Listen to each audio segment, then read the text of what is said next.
আসসালামু আলাইকুম প্রিয় দর্শক, অন্য মঞ্চের আলাপচারিতায় আপনাদের সকলকে স্বাগত জানাচ্ছি। আসসালামু আলাইকুম।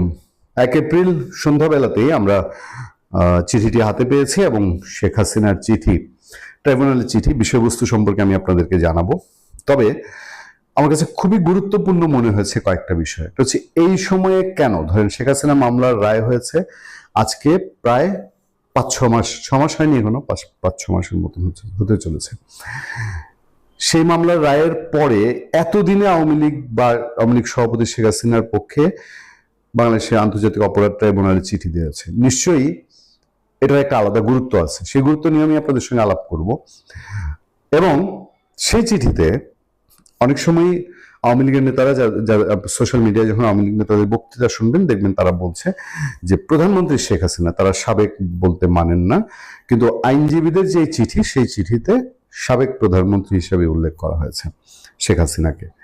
এবং একইভাবে যেহেতু এই ট্রাইব্যুনাল এতদিন আওয়ামী লীগ মানে না বা আওয়ামী লীগ সমর্থকরা মানে না, কিন্তু চিঠি দেওয়া মানেই হচ্ছে ট্রাইব্যুনালের অস্তিত্বটা মেনে নেওয়া হয়েছে। শেখ হাসিনার পক্ষে চিঠি দেওয়া ট্রাইব্যুনালের একটা অস্তিত্ব মেনে নেওয়া। এবার বোঝা যায় যে এই ট্রাইব্যুনালকে যতটা সম্ভব দেশের বাইরে থাকলেও আওয়ামী লীগ তার মতো করে এই ট্রাইব্যুনালের সঙ্গে লড়তে চায়।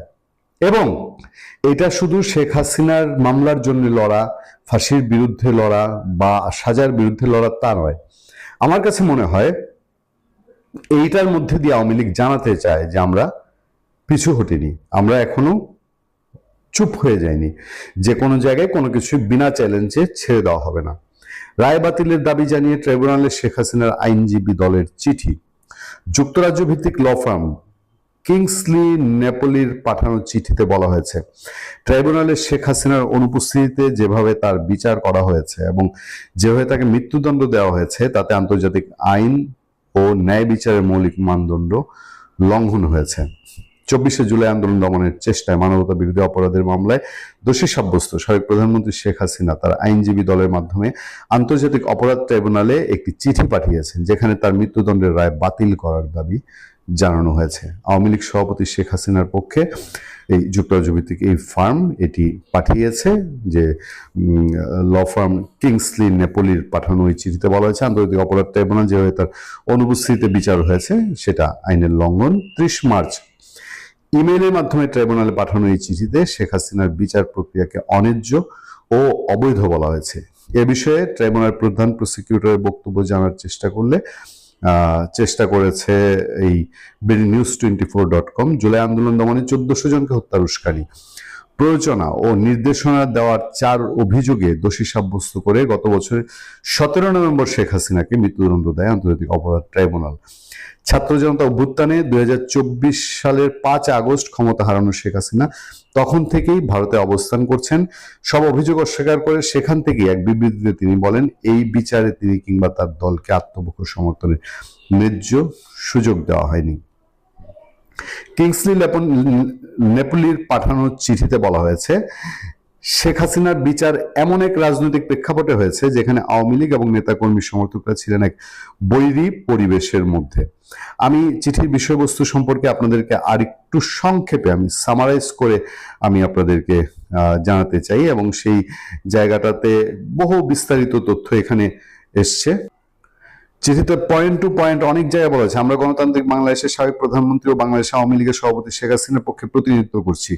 আইনজীবীরা বলছে, আমরা এই চিঠির মাধ্যমে আনুষ্ঠানিকভাবে আপত্তি জানাচ্ছি যে বাংলাদেশ আন্তর্জাতিক অপরাধ ট্রাইব্যুনাল ICTA পরিচালিত বিচার কার্যক্রম অবৈধ এবং এর মাধ্যমে শেখ হাসিনাকে বিচার ও দণ্ড দেওয়া হয়েছে। 3 নম্বর পয়েন্টে বলা হয়েছে, শেখ হাসিনার বিচার এমন এক রাজনৈতিক বৈরী পরিবেশে করা হয়েছে। 4-এ বলা হচ্ছে, এই চিঠিতে নিম্নোক্ত গুরুতর অভিযোগ তুলে ধরা হয়েছে। সেখানে ক খ গ ঘ দিয়ে গ ঘ পর্যন্ত 4টা পয়েন্টে আবার বলা হয়েছে, বিচার বিভাগের স্বাধীনতার অভাব, প্রসিকিউশনের পক্ষপাত, ন্যায় বিচার ও যথাযথ প্রক্রিয়ায় অধিকার অস্বীকার, অনুপস্থিতিতে বিচার ও মৃত্যুদণ্ড প্রদান। তারপর 6 নম্বর পয়েন্টে বলা হচ্ছে, 71 সালে মুক্তিযুদ্ধকালীন গণহত্যা ও যুবহত্যা মানে এই ট্রাইব্যুনালে এটা করা যেতে পারে না। 7 নম্বরে বলা হচ্ছে, 2024 সালের ঘটনাগুলো সাধারণত ফৌজদারি আদালতের আওতায় পড়ে। আমি সংক্ষেপে আপনাদেরকে জানিয়ে দিচ্ছি। 8 নম্বরে বলা হচ্ছে, এর মাধ্যমে এই বিচার পূর্ণ এখতিয়ার বহির্ভূত এবং শুরু থেকে বাতিলযোগ্য। 9-এ বলা হচ্ছে, আন্তর্জাতিক আইন অনুযায়ী স্বাধীন ও নিরপেক্ষ আদালতে বিচার পাওয়ার অধিকার রয়েছে। এরকম বেশ কিছু পয়েন্টে গিয়ে তারা উত্থাপন করেছে এবং দাবি করা হয়েছে যে শেখ হাসিনা, বেশ কয়েকটি দাবি রয়েছে। শেখ হাসিনার রায় বাতিল করতে হবে, মৃত্যুদণ্ড কার্যকর করা যাবে না, ভবিষ্যৎ বিচার আন্তর্জাতিক মান অনুযায়ী করতে হবে, আওয়ামী লীগের সঙ্গে সংশ্লিষ্টদের নিরাপত্তা নিশ্চিত করতে হবে, বাংলাদেশ সরকারকে এসব লঙ্ঘন স্বীকার করে সংশোধনমূলক পদক্ষেপ নিতে হবে এবং শেখ হাসিনা আন্তর্জাতিক আদালত সহ সব আইনি পথে প্রতিকার চাইবার অধিকার সংরক্ষণ করেন। 14 দিনের মধ্যে এ বিষয়ে জবাব দিতে অনুরোধ করা হচ্ছে। বিনীত কিংসলে ন্যাপলি এলএলপি।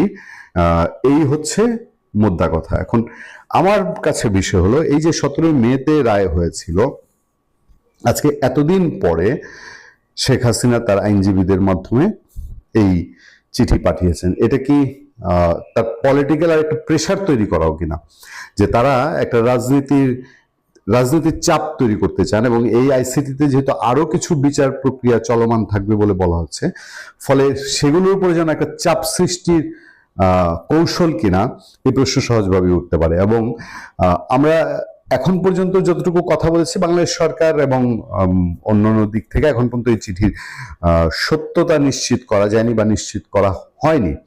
কিন্তু যাই হোক না হোক, এটা যে একটা রাজনৈতিক চাপ, এটা নিঃসন্দেহে বোধহয় বলা যায়।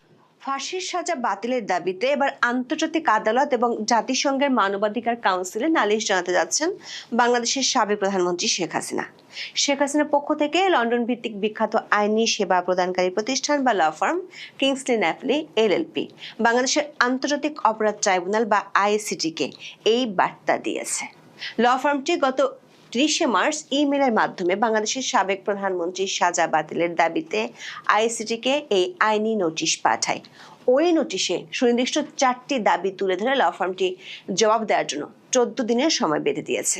বলেছে 14 দিনের মধ্যে চিঠির জবাব না পেলে বিষয়টি নিয়ে তারা আনুষ্ঠানিকভাবে আন্তর্জাতিক অপরাধ আদালত বা আইসিসি এবং জাতিসংঘের মানবাধিকার কাউন্সিলে যাবে, যার অর্থ হলো আন্তর্জাতিক পর্যায়ে মামলা লড়ার আগে শেখ হাসিনা একটি প্রি অ্যাকশন প্রোটোকল পাঠালো, যেটির মাধ্যমে জাতিসংঘ মানবাধিকার কাউন্সিল কিংবা আন্তর্জাতিক অপরাধ আদালতে যাওয়ার পথ তৈরি হয়। স্বাভাবিকভাবে প্রশ্ন উঠেছে, প্রায় 20 মাস পর কেন এমন আইনি নোটিশ দিলেন শেখ হাসিনা? বিশেষ করে বিএনপি সরকার ক্ষমতা আসার পর আইসিটির চিফ প্রসিকিউটর পাল্টে ফেলেছে এবং নতুন চিফ প্রসিকিউটর শেখ হাসিনার বিরুদ্ধে দেওয়া রায় নথিপত্র পরীক্ষা করে দেখারও ঘোষণা দিয়েছিল। এর মধ্যে প্রসিকিউটরদের বিরুদ্ধে ঘুষ চাওয়ার অভিযোগ উঠেছে, বিচারকের ফেসবুক অ্যাকাউন্ট হ্যাক হয়েছে, সিসিটিভির ফুটেজ গায়েব হয়ে গিয়েছে, ট্রাইব্যুনাল ও প্রসিকিউশনের এমন নানা বিব্রতকর পরিস্থিতিতে এই চিঠি কি নতুন কিছুর ইঙ্গিত করে? আবার বাংলাদেশের পররাষ্ট্রমন্ত্রী খলিলুর রহমানের দিল্লি সফরের ঠিক 1 সপ্তাহ আগে এই চিঠির মাধ্যমে সরকারকে কি বিষয়টি নিয়ে কোনো বার্তা দেওয়া হয়েছে? সবচেয়ে বড় প্রশ্ন হলো, আওয়ামী লীগ সভানেত্রীর পক্ষ থেকে লন্ডনের ল ফার্ম যে চিঠি দিয়েছে সেটির আইনি তাৎপর্য কি হতে পারে? বিশেষ করে 14 দিন পর আন্তর্জাতিক অপরাধ আদালত বা আইসিসি এবং জাতিসংঘের মানবাধিকার কাউন্সিলে যাওয়ার যে হুমকি দেওয়া হয়েছে, সেটি কি পরিকল্পিত আন্তর্জাতিক আইনি লড়াইয়ের আগাম কোনো বার্তা? বাংলাদেশের সাবেক প্রধানমন্ত্রী শেখ হাসিনা দেশ ছেড়েছেন 20 মাস হতে চলল। এর মধ্যে বাংলাদেশে অন্তর্বর্তীকালীন সরকারের শাসনামল শেষ হয়েছে এবং গত 12 ফেব্রুয়ারি অনুষ্ঠিত সাধারণ নির্বাচনের মাধ্যমে তারেক রহমানের নেতৃত্বে বিএনপি 2/3 সংখ্যাগরিষ্ঠতা নিয়ে সরকার গঠন করেছে। মানবতাবিরোধী অপরাধে যুক্ত থাকার অভিযোগে গত বছর 17 নভেম্বর আন্তর্জাতিক অপরাধ ট্রাইব্যুনাল শেখ হাসিনাকে একটি মামলায় মৃত্যুদণ্ড দেন।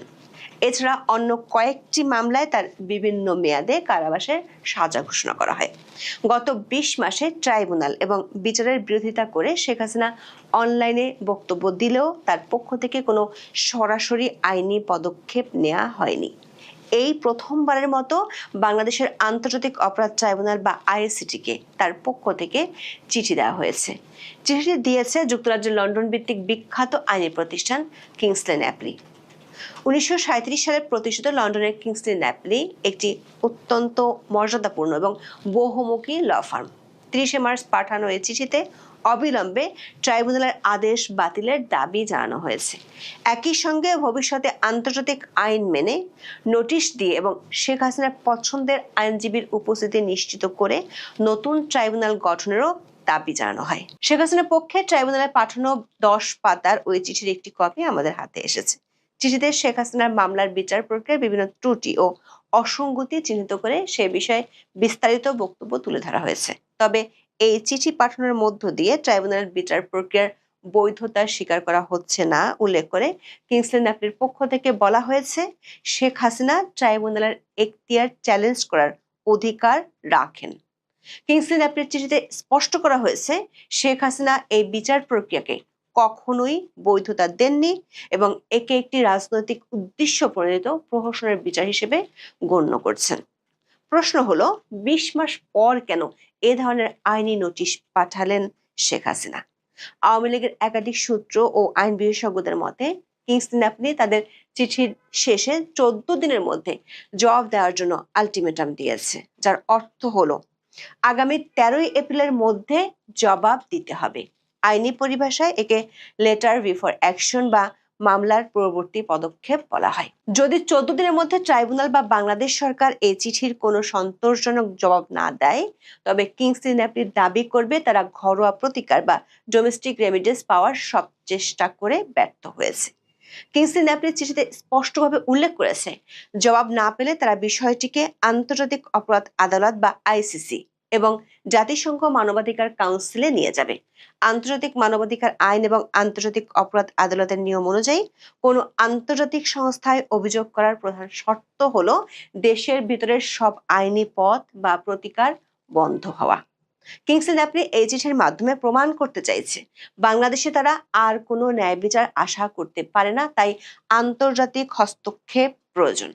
বিশ্লেষকরা মনে করেন, বাংলাদেশের আন্তর্জাতিক অপরাধ ট্রাইব্যুনালকে চিঠি দিয়ে কিংসলি ন্যাপলি সেই গ্রাউন্ড তৈরি করে রাখলো। আন্তর্জাতিক অপরাধ আদালত বিশেষজ্ঞরা বলছেন, আইসিসিতে কোনো ব্যক্তি সরাসরি মামলা করতে পারেন না, কারণ এটি কোনো দেওয়ানি আদালত নয়। তবে রোম স্ট্যাটিউটের 15 অনুচ্ছেদ অনুযায়ী যে কোনো ব্যক্তি, গোষ্ঠী বা বেসরকারি সংস্থা আইসিসি প্রসিকিউটরকে কোনো অপরাধ সম্পর্কে তথ্য দিতে পারে। কিংসলি ন্যাপলি আইসিসির প্রসিকিউটর বরাবর একটি বিস্তারিত প্রতিবেদন জমা দেবে, যাকে বলা হয় কমিউনিকেশন। এতে দাবি করা হবে, বাংলাদেশের শেখ হাসিনার বিরুদ্ধে যে বিচার হয়েছে সেটি আসলে প্রহসনের বিচার এবং এটি নিজেই একটি মানবাধিকার বিরোধী অপরাধ। কিংসলি ন্যাপলি আইসিসির কাছে দাবি করবে, বাংলাদেশ সরকার শেখ হাসিনাকে ন্যায্য বিচার দিতে অক্ষম বা অনিচ্ছুক। যদি আইসিসি প্রসিকিউটর মনে করেন এই তথ্যগুলোর ভিত্তি আছে, তবে তিনি একটি প্রিলিমিনারি এক্সামিনেশন বা প্রাথমিক তদন্ত শুরু করবেন। যদিও আইসিসি কোনো সার্বভৌম রাষ্ট্রের অভ্যন্তরীণ আদালতের রায় সরাসরি বাতিল করতে পারে না, তবে তারা যদি এই বিচার প্রক্রিয়া নিয়ে প্রশ্ন তোলে, তবে তা আন্তর্জাতিকভাবে বাংলাদেশের বর্তমান সরকারের ভাবমূর্তিকে মারাত্মকভাবে ক্ষতিগ্রস্ত করবে। দর্শক, কিংসলি ন্যাপলি তাদের চিঠিতে বাংলাদেশের আন্তর্জাতিক অপরাধ ট্রাইব্যুনাল ও তার বিচারিক প্রক্রিয়া নিয়ে 6টি সুনির্দিষ্ট অভিযোগ এনেছে। চিঠিতে উল্লেখ করা হয়েছে, শেখ হাসিনার বিচার এমন এক বৈরী পরিবেশে অনুষ্ঠিত হয়েছে যেখানে আওয়ামী লীগ ও সমর্থকদের বিরুদ্ধে অন্তর্বর্তীকালীন সরকারের ধারাবাহিক নিবর্তন ও নির্যাতনমূলক পদক্ষেপ চলমান ছিল। 2025 সালের মে মাসে সন্ত্রাস বিরোধী আইনের অধীনে আওয়ামী লীগের কার্যক্রম নিষিদ্ধ করা হয়। পাশাপাশি রাজনৈতিক সহিংসতা, অপরাধীদের দায়মুক্তি এবং আওয়ামী লীগপন্থী আইনজীবীদের গ্রেপ্তারের মতো ঘটনা ঘটেছে। এমনকি আওয়ামী লীগ সম্পৃক্ত আইনজীবীদের উপর শারীরিক হামলা চালানো হয়েছে বলেও দাবি করা হয়। চিঠিতে এরই মধ্যে আইসিটি নিয়ে আন্তর্জাতিক বিশেষজ্ঞরা যেসব অভিযোগ তুলেছেন সেগুলোর রেফারেন্স তুলে ধরে শেখ হাসিনার বিচার প্রক্রিয়ার 4টি মৌলিক অধিকার লঙ্ঘনের অভিযোগ আনা হয়েছে। চিঠিতে বলা হয়েছে, শেখ হাসিনা মামলার বিচার করার কোনো আইনি এখতিয়ার আইসিটির নেই, কারণ 1973 সালের আইসিটি আইনটি মূলত 1971 সালের মুক্তিযুদ্ধের সময় সংঘটিত গণহত্যা, মানবতার বিরুদ্ধে অপরাধ ও যুদ্ধাপরাধের বিচারের জন্য প্রণয়ন করা হয়েছিল। নির্দিষ্ট ঐতিহাসিক সময়কালের বাইরে এই ট্রাইব্যুনালের বিচার করার কোনো ম্যান্ডেট ছিল না। কিন্তু 2024 সালের আগস্ট মাসে অন্তর্বর্তী প্রশাসন জুলাই মাসে বিক্ষোভের সঙ্গে সম্পর্কিত অপরাধের বিচারের জন্য এই আইন সংশোধন করে, যা ট্রাইব্যুনালের সাংবিধানিক উদ্দেশ্যের বাইরে একটি বেআইনি সম্প্রসারণ। জুলাইয়ের সময়কার ঘটনাবলী বাংলাদেশের সাধারণ ফৌজদারি আদালতের এখতিয়ারভুক্ত বিষয়। বর্তমান ট্রাইব্যুনাল আন্তর্জাতিক আইন বিশেষ করে ICCPR এর 14-1 অনুচ্ছেদ অনুযায়ী স্বাধীন ও নিরপেক্ষ বিচার নিশ্চিত করতে ব্যর্থ হয়েছে বলে শেখ হাসিনার পক্ষ থেকে দেওয়া চিঠিতে মন্তব্য করা হয়েছে। চিঠিতে বলা হয়, আইসিটির বিচারিক বেঞ্চ এবং প্রসিকিউটর টিম বিরোধী দলীয় রাজনৈতিক সংশ্লিষ্টতা থাকা ব্যক্তিদের দ্বারা পুনর্গঠন করা হয়েছে। আগের বিচারকরা আনুষ্ঠানিকভাবে অবসরে যাওয়া কিংবা অপসারিত হওয়া সত্ত্বেও তাদের কোনো ব্যাখ্যা ছাড়াই সরিয়ে দেওয়া হয়। পরে অন্তর্বর্তী সরকার হাইকোর্টের 23 জন অতিরিক্ত বিচারক নিয়োগ দেয় এবং কয়েকদিনের মধ্যে সেখান থেকে 3 জনকে নিয়ে আইসিটির নতুন বেঞ্চ গঠন করা হয়। এছাড়াও ট্রাইব্যুনালের চেয়ারম্যান বিচারপতি গোলাম মর্তুজা মজুমদার এবং বিচারপতি মহিদুল হক এনাম চৌধুরীর সঙ্গে বাংলাদেশ জামাতে ইসলামের সংশ্লিষ্টতার অভিযোগ রয়েছে বলে চিঠিতে উল্লেখ করা হয়। অপর বিচারক বিচারপতি শফিউল আলম মাহমুদের সঙ্গে বিএনপির প্রকাশ্য সম্পর্ক রয়েছে এবং তাকে ট্রাইব্যুনালের নিয়োগের মাত্র 6 দিন আগে হাইকোর্টের বিচারক হিসেবে নিয়োগ দেওয়ার কথাও চিঠিতে উল্লেখ করা হয়েছে। সবচেয়ে বিতর্কিত অভিযোগটি এসেছে বিচারপতি শফিউল আলম মাহমুদের বিরুদ্ধে, যিনি বিচার চলাকালে মন্তব্য করেছিলেন যে আসামিকে ফাঁসির দড়ি থেকে বাঁচানোর জন্য আইনজীবীদের চেষ্টা করা উচিত, যা শেখ হাসিনার আইনজীবীরা পূর্ব নির্ধারিত অপরাধী সাব্যস্তকরণ বা প্রিডিটারমিনেশন অব গিল্ট হিসেবে দেখছেন। আন্তর্জাতিক অপরাধ ট্রাইব্যুনালে দেওয়া চিঠিতে বর্তমান প্রসিকিউটর টিমকে পক্ষপাতমূলক বলে মন্তব্য করা হয়েছে। চিঠিতে বলা হয়েছে, আইসিটির সাবেক চিফ প্রসিকিউটর মোহাম্মদ তাজুল ইসলাম জামায়াতে ইসলামীর নেতাদের আইনজীবী ছিলেন এবং তিনি এবি পার্টির যুগ্ম আহ্বায়ক। তিনি বিচার চলাকালীন সময়ও দলের সমাবেশে অংশ নিয়েছেন। 2025 সালের মার্চ মাসে তাজুল ইসলাম একটি সমাবেশে আওয়ামী লীগকে নিষিদ্ধ করার দাবিও জানিয়েছিলেন। এছাড়া প্রসিকিউশন টিমের অন্যান্য সদস্যদের বিরুদ্ধে ঘুষ গ্রহণ ও দুর্নীতির বিশ্বাসযোগ্য অভিযোগ উঠেছে, যা ট্রাইব্যুনালের বৈধতাকে পুরোপুরি ধ্বংস করে দিয়েছে। চিঠিতে যথাযথ আইনি প্রক্রিয়া অনুসরণ না করে শেখ হাসিনার বিচার কাজ এগিয়ে নেওয়া হয়েছে দাবি করে বলা হয়, ইন্টারন্যাশনাল বার অ্যাসোসিয়েশনের হিউম্যান রাইটস ইনস্টিটিউট জানিয়েছে চার্জ গঠন সম্পর্কে কোনো আনুষ্ঠানিক নোটিশ দেওয়া হয়নি। এছাড়া শেখ হাসিনাকে তার নিজের পছন্দের আইনজীবী নিয়োগের অধিকার থেকে বঞ্চিত করা হয়েছে। রাষ্ট্রনিযুক্ত আইনজীবীর সঙ্গেও শেখ হাসিনার যোগাযোগ বা নির্দেশনার কোনো সুযোগ ছিল না। শেখ হাসিনার চিঠিতে বলা হয়েছে, অন্তর্বর্তীকালীন সরকার ভারতের কাছে শেখ হাসিনাকে হস্তান্তরের জন্য অনুরোধ করেছে, যা প্রমাণ করে যে তার অনুপস্থিতি স্বেচ্ছায় ছিল না এবং অনুপস্থিতিতে বিচার কোনোভাবেই যৌক্তিক নয়। আন্তর্জাতিক মানদণ্ড এবং ICCPR এর 14 অনুচ্ছেদের ন্যূনতম গ্যারান্টি ছাড়া এই ধরনের ত্রুটিপূর্ণ প্রক্রিয়ায় মৃত্যুদণ্ড আরোপ করা মূলত সামারি এক্সিকিউশন বা সংক্ষিপ্ত মৃত্যুদণ্ড কার্যকরের শামিল। চিঠির শেষ অংশে শেখ হাসিনার পক্ষে কিংসলি ন্যাপলি ল ফার্ম কয়েকটি দাবি উল্লেখ করেছে। সেগুলো হলো, শেখ হাসিনার বিরুদ্ধে দেওয়ার রায় এবং সাজা আইনিভাবে বাতিল ঘোষণা করতে হবে। মৃত্যুদণ্ড কার্যকর করার জন্য কোনো পদক্ষেপ নেওয়া যাবে না। ভবিষ্যতে যে কোনো বিচারিক প্রক্রিয়া আন্তর্জাতিক মানদণ্ড মেনে যথাযথ নোটিশ দিয়ে এবং নিজস্ব পছন্দের আইনজীবীর উপস্থিতিতে স্বাধীন ট্রাইব্যুনালে করতে হবে। আওয়ামী লীগের সঙ্গে যুক্ত আইনজীবী ও অন্যান্য নিরাপত্তা নিশ্চিত করতে বাংলাদেশ সরকারকে জরুরি পদক্ষেপ নিতে হবে। আইসিটি এবং বাংলাদেশ সরকারকে উপরোক্ত ত্রুটিগুলো স্বীকার করে তার সংশোধনের ব্যবস্থা নিতে হবে। এসব বিষয়ে বাংলাদেশ সরকার ও ট্রাইব্যুনাল কি পদক্ষেপ নিতে যাচ্ছে তা 14 দিনের মধ্যে নিশ্চিত করার অনুরোধ জানানো হয় চিঠিতে। কিংসলি ন্যাপলি চিঠিতে জাতিসংঘের মানবাধিকার কাউন্সিলে যাওয়ার যে হুমকি দিয়েছে, বিসি সরকার তাকে মূলত একটি কূটনৈতিক ও জনমত তৈরির কৌশল হিসেবে দেখছেন। এখানে 3টি উপায়ে কাজ করা হতে পারে। প্রথমত, কমপ্লেন্ট প্রসিডিওর, যেটির মাধ্যমে গোপনীয় পদ্ধতিতে মানবাধিকার কাউন্সিলে সরাসরি কোনো রাষ্ট্রের বিরুদ্ধে অভিযোগ দায়ের করা। বিশেষজ্ঞরা মনে করেন, ইতিমধ্যে আওয়ামী লীগের উপর নিষেধাজ্ঞা, দলটির নেতাকর্মীদের উপর নির্যাতনের বিষয়গুলো আন্তর্জাতিকভাবে সমালোচিত হয়েছে। পাশাপাশি আইসিটির বিচার প্রক্রিয়া এবং এই ট্রাইব্যুনালের বিরুদ্ধে এরই মধ্যে যেসব অভিযোগ উঠেছে সেগুলো আন্তর্জাতিক গণমাধ্যমে প্রকাশিত হয়েছে। প্রসিকিউটর BM সুলতান মাহমুদ সাবেক চিফ প্রসিকিউটর তাজুল ইসলামের বিরুদ্ধে সেটেলমেন্ট ট্রেড বা সাক্ষী বাণিজ্যের গুরুতর অভিযোগ আনেন। অভিযোগ উঠেছে, প্রভাবশালী আসামি বা প্রত্যক্ষদর্শীদের আর্থিক সুবিধার বিনিময়ে সাক্ষী হিসেবে ব্যবহার করা হয়েছে বা অব্যাহতি দেওয়া হয়েছে। জাতিসংঘের মানবাধিকার কাউন্সিলে যদি এই বিষয়টি ওঠে, তবে বাংলাদেশের নতুন সরকারের উপর বৈশ্বিক চাপ বাড়বে। ইতিমধ্যে জাতিসংঘের বিশেষ দূতরা আওয়ামী লীগকে নিষিদ্ধ করা এবং শেখ হাসিনার বিচার প্রক্রিয়া নিয়ে উদ্বেগ প্রকাশ করেছিলেন। সরকার যদি কিংসলি ন্যাপলি নোটিশের সন্তোষজনক উত্তর না দেয়, তবে আন্তর্জাতিক পরিমণ্ডলে বাংলাদেশের বিচার বিভাগের বিশ্বাসযোগ্যতা বড় ধরনের সংকটের মুখে পড়বে। সূত্রগুলো বলছে, জাতিসংঘ মানবাধিকার কাউন্সিলে শেখ হাসিনার পক্ষ থেকে এই অভিযোগটি গ্রহণ করার সম্ভাবনা আছে। কাউন্সিল যদি অভিযোগটি গ্রহণ করে, তবে তারা একটি ওয়ার্কিং গ্রুপ অন কমিউনিকেশনস গঠন করবে এবং বিষয়টি পর্যালোচনার জন্য বাংলাদেশ সরকারের কাছে ব্যাখ্যা চাইবে।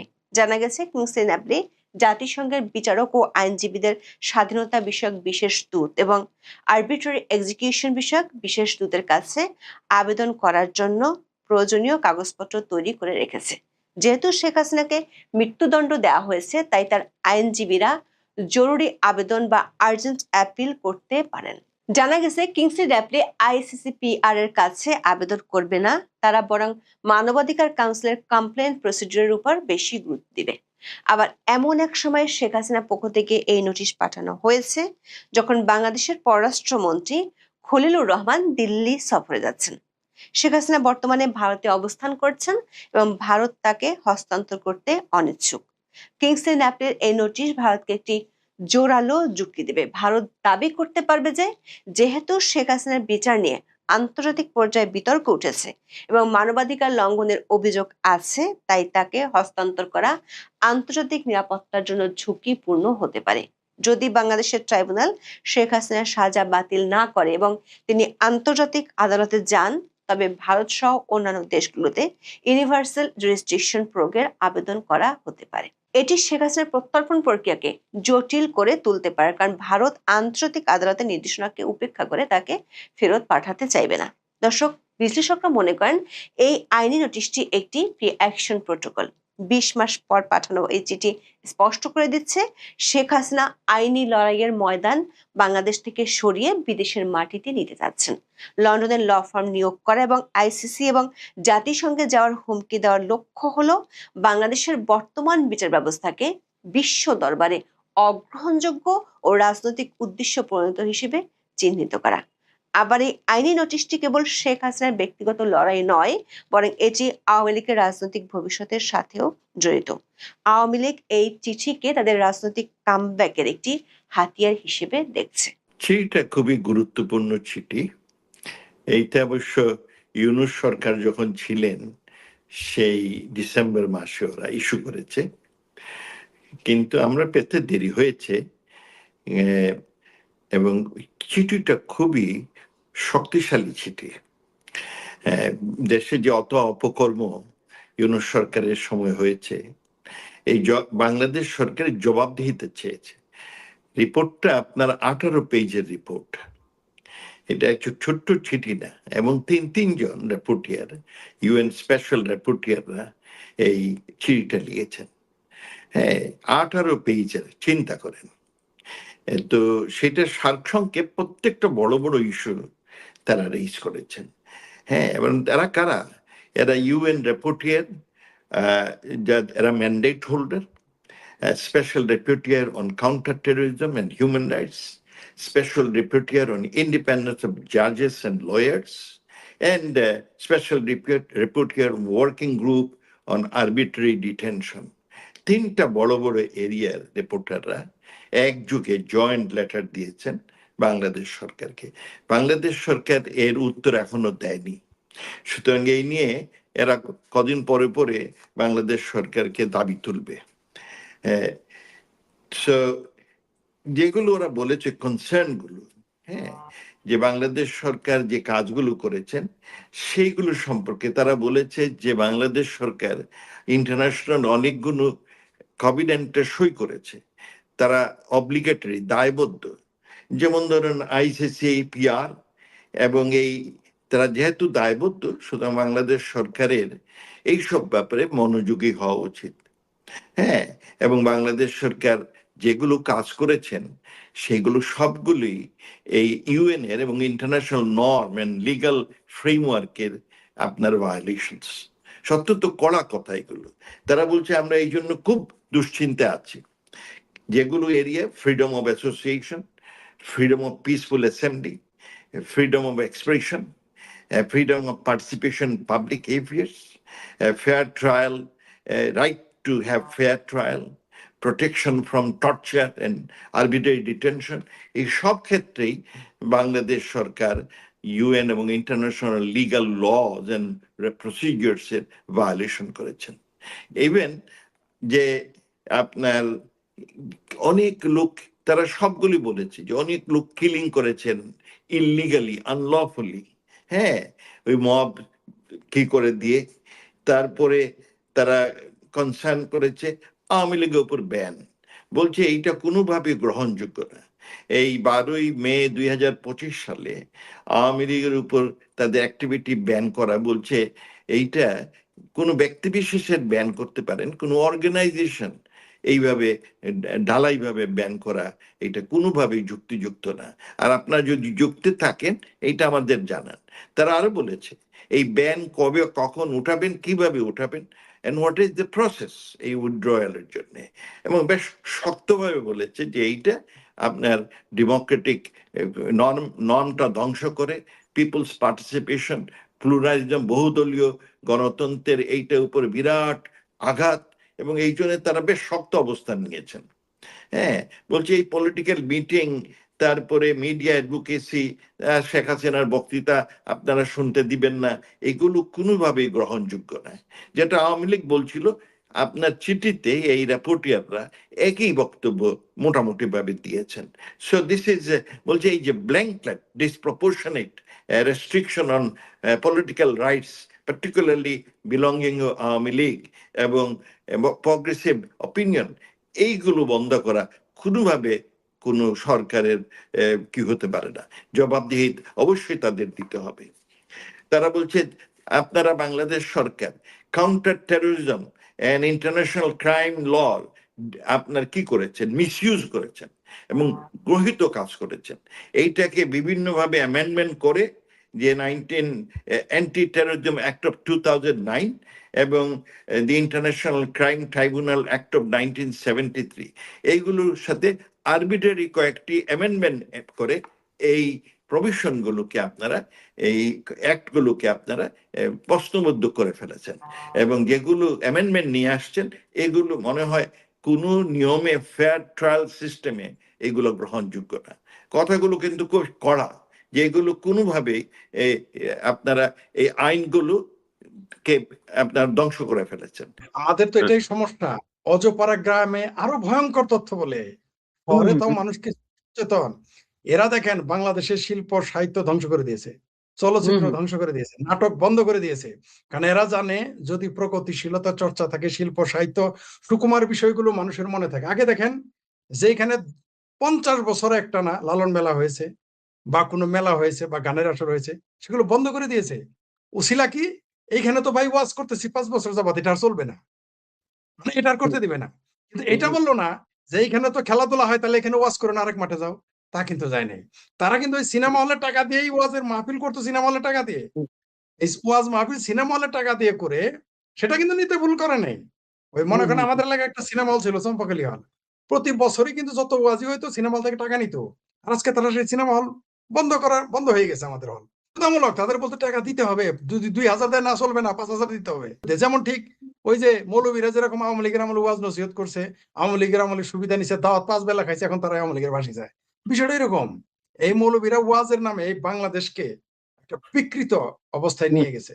এই ওয়াজের কারণে আপনি জানেন না, এই ওয়াজে মানুষকে যে উগ্র করেছে, ওয়াজ মাহফিলের নামে এখানে পৃথিবীতে হচ্ছে যে এই ওয়াজ মাহফিলের নামে সবচেয়ে বেশি যেটা ক্ষতি করে আমাদের, সেটা আমাদের বাঙালি সংস্কৃতির বিরুদ্ধে কথা বলে, বাংলা ভাষার বিরুদ্ধে কথা বলে, এবং এমন একটা মঞ্চে যায়, অর্থাৎ আপনি অন্য মঞ্চে বললে তো মায়ের খাবে, তাই তারা ধর্ম সভার নাম দেয়। এই যে জামাতেরা কোনো জনসভা নাই।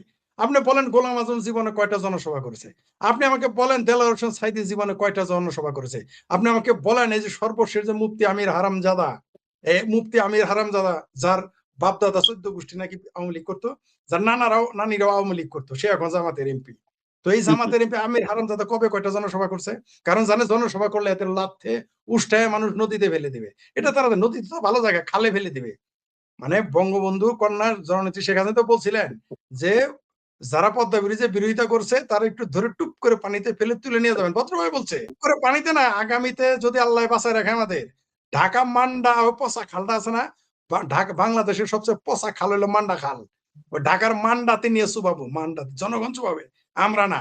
শেখ হাসিনা তো বলছিল পদ্মার পরিষ্কার পানির কথা, মান্ডা খালে চুবাবে, তারপরে পেটে পাড়া দিয়ে 20টা বের করে ফেলবে, আপনি নিশ্চিত থাকেন। এই যে জামাতিরা, এরা ওয়াজের নামে বাংলাদেশটাকে ধ্বংস করেছে।